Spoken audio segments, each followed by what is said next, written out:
Assalamualaikum warahmatullahi wabarakatuh. Perkenalkan, nama saya Ali Muksin dari Prodi Akuntansi Syariah. Di sini saya ingin menjelaskan sejarah singkat pemikiran ekonomi Islam. Baik, langsung saja. Secara umum ilmu ekonomi Islam dibagi menjadi 3 tahapan besar, yaitu yang pertama periode ekonomi Islam klasik yang dimulai pada abad 6 Masehi hingga abad 13 Masehi. Yang kedua periode stagnasi dan transisi dimulai tahun 1500 Masehi hingga 1950 Masehi.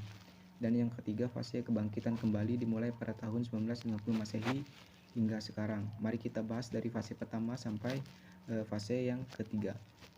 Jadi tokoh pemikir Islam fase pertama tentu saja adalah Nabi Muhammad SAW.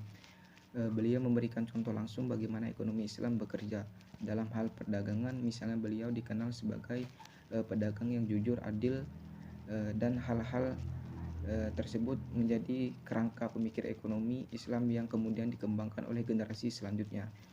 Para ulama dan kaum cendekiawan muslim yang mengembangkan pemikiran ekonomi Islam setelah generasi Nabi memberikan sumbangsi berupa karya-karya keilmuan di bidang ekonomi Islam dan ekonomi dunia, meskipun intelektual barat umumnya tidak dengan tegas merujuk karya-karya mereka.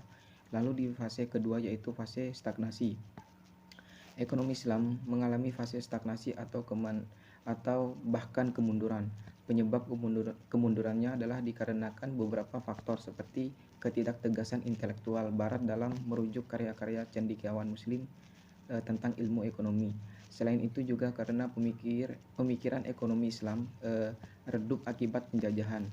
Dan yang ketiga fase kebangkitan kembali hingga sekarang, di mana kontribusi pemikiran ekonomi Islam telah menginspirasi suatu sistem ekonomi alternatif di abad modern. Banyaknya intelektual muslim melakukan berbagai kajian ekonomi Islam yang diterapkan pada suatu institusi pada suatu institusi negara maupun dalam aktivitas ekonomi, seperti misalnya saat ini mulai dikenal istilah ekonomi syariah. Ekonomi syariah adalah salah satu ekonomi bernafaskan Islam, mengikuti tata aturan ekonomi Islam, meskipun masih banyak juga yang belum sepenuhnya menerapkannya. Adapun beberapa tokoh pemikir ekonomi Islam yang masyhur di tahun 731 sampai 798 Masehi misalnya adalah Abu Yusuf.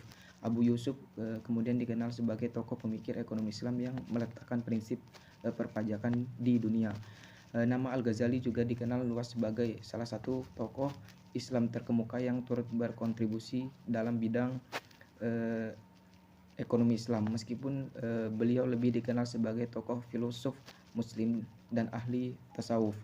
Sumbangsihnya terhadap pemikir ekonomi Islam cukup besar, turut mewarnai khazanah keilmuan ekonomi untuk masa-masa mendatang.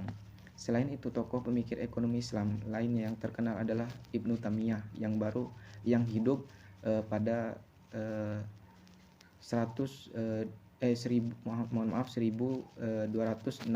sampai 1328 Masehi. Beliau membuat karya penting dalam bidang ilmu ekonomi dalam bukunya berjudul Majmu' Fatwa.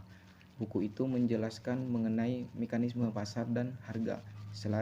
Selain dua tokoh ini, sebenarnya masih banyak tokoh pemikir ekonomi Islam yang sangat luar biasa. Mungkin itu saja yang dapat saya sampaikan. Mohon maaf apabila ada kekurangan. Wassalamualaikum warahmatullahi wabarakatuh.